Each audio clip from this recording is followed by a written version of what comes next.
Federal Drive is presented by GEHA, Government Employees Health Association, proudly providing health and dental benefits to federal employees and their families. Visit GEHA.com. September usually brings a rush of year-end contract obligations, but not this year. Contractors are seeing delays, waiting on payments, and watching Capitol Hill for signs of a continuing resolution or a shutdown. Here with guidance for navigating the uncertainty and a preview of PSC's September 16th Hill event is President of the Professional Services Council, Stephanie Castro. Stephanie, thanks for joining me. Thanks for having me, Terry. Okay, so Congress is back, but limited number of work days before the end of the FY. So with the threat of government shutdown or continuing resolution, what are you advising to your stakeholders? Sure. I love that you're bringing this up so early in September, Terry, because the end of September will get here before you know it. And as you pointed out, days in which both the House and the Senate are in session where they can actually get things out of committee and off the floor are few and far between. And I do know that the National Defense Authorization Act is scheduled to come up in the House mid-month here. So there's a lot on the docket. Before I talk about advice, I'd just like to highlight to folks, I did my research. Since fiscal year 1977, there have only been 3 years where we did not start with a CR. Those years, for those of you playing along at home, are 1989, 1995, and 1997. It has been that long, and on average, we have 2 to 4 continuing resolutions before we get a full year appropriation. And obviously, here for FY25, we never got to a full year appropriation. We have a full year CR. So how are we talking to contractors about how to prepare for this, right?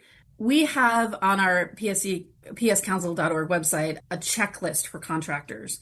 And it's for members only, but it answers the questions of what should you be talking to your contracting officer and program officials about before a shutdown, and then also during a shutdown, and then after a shutdown, so that you come out whole.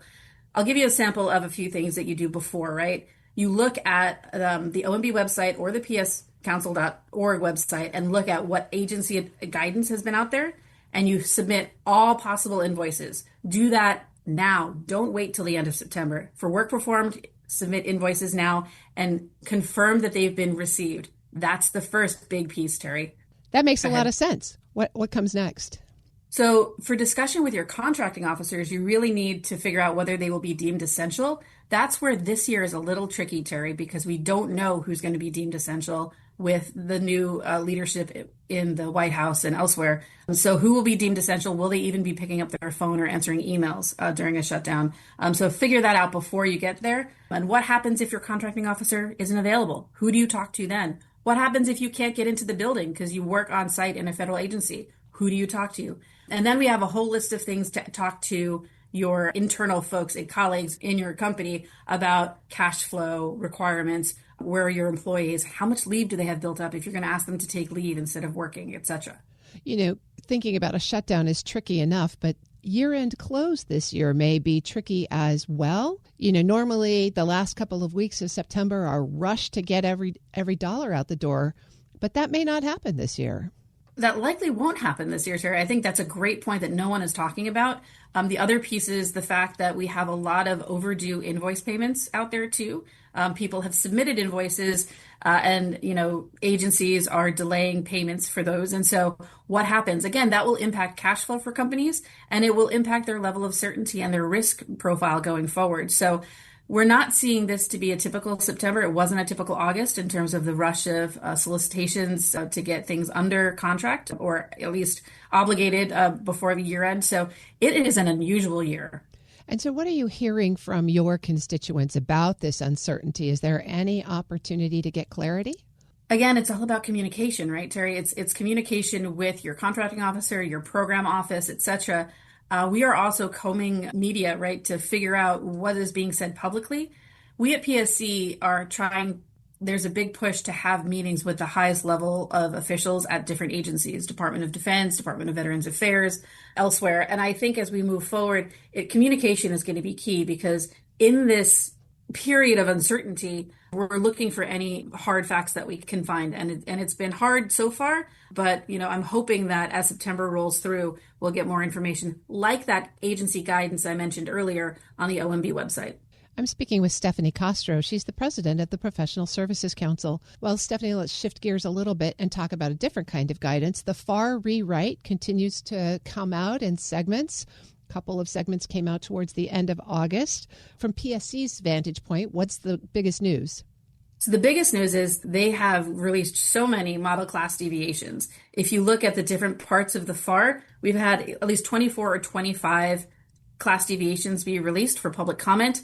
12 of them were released in August. And so as we move towards the rulemaking, which we understand will happen in the next, say, month or 6 weeks, 8 weeks, we're going to have to submit comments on these class deviations.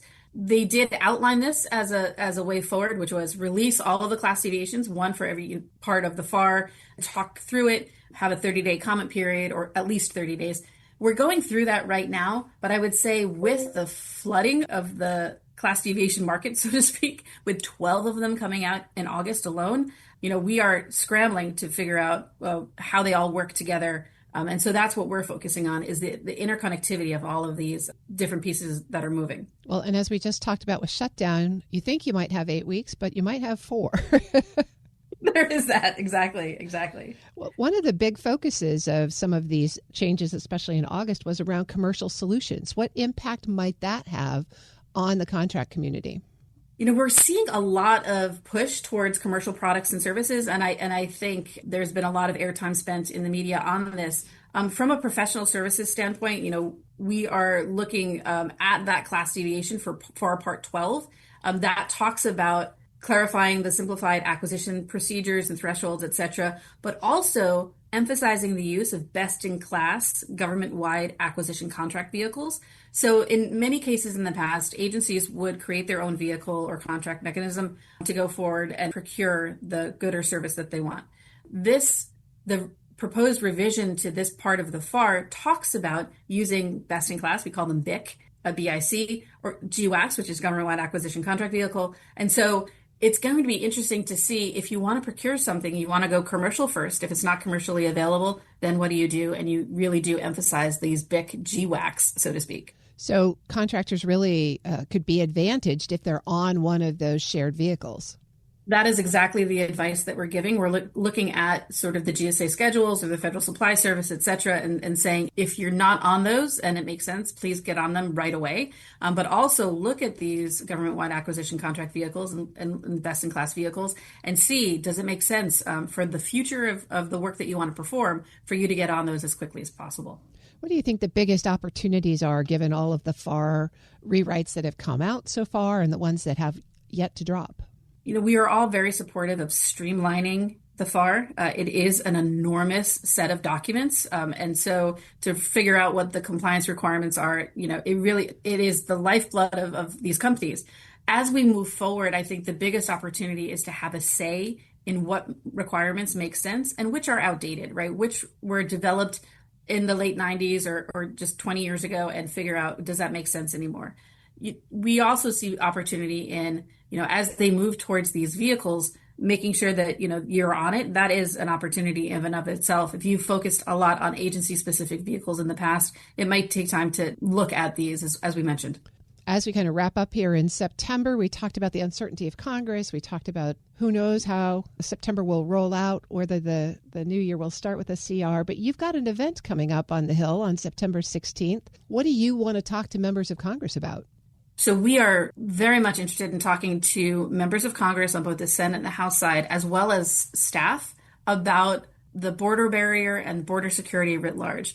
PSC member companies are very active in the national security space, everything from the technology, detection, identification, tracking, et cetera, that could be of interest to folks at the Department of Homeland Security or at the Department of Defense. But we want to make sure that our legislators and their staffs are up to speed on what is the latest technology, what are the solutions that are in the art of the possible. And so PSC is hosting an event in the Rayburn House office building on September 16th. We'll have folks who are member companies, not demonstrating, that's too strong a word because it's really hard to get equipment into federal buildings as it should be. But they are going to be there to talk about their cutting edge technologies and solutions. And I think it's a great opportunity for personal office staff, for committee staff, and for members themselves to get smarter on what has been in the news and actually talk to people who operate and develop those solutions. Well, it sounds like your timing will be perfect as the NDAA will be in its, hopefully, final stages of discussion.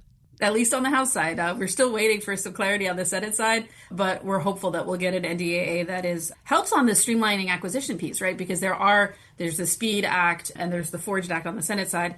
So hopefully, fingers crossed, we'll get some legislation through to authorize these programs. I've been speaking with Stephanie Castro. She's president of the Professional Services Council. Stephanie, thanks for being here. Thanks, Terry, so much for having us. We'll post this interview at federalnewsnetwork.com/Federal Drive. Listen to the Federal Drive on your schedule. Subscribe wherever you get your podcasts.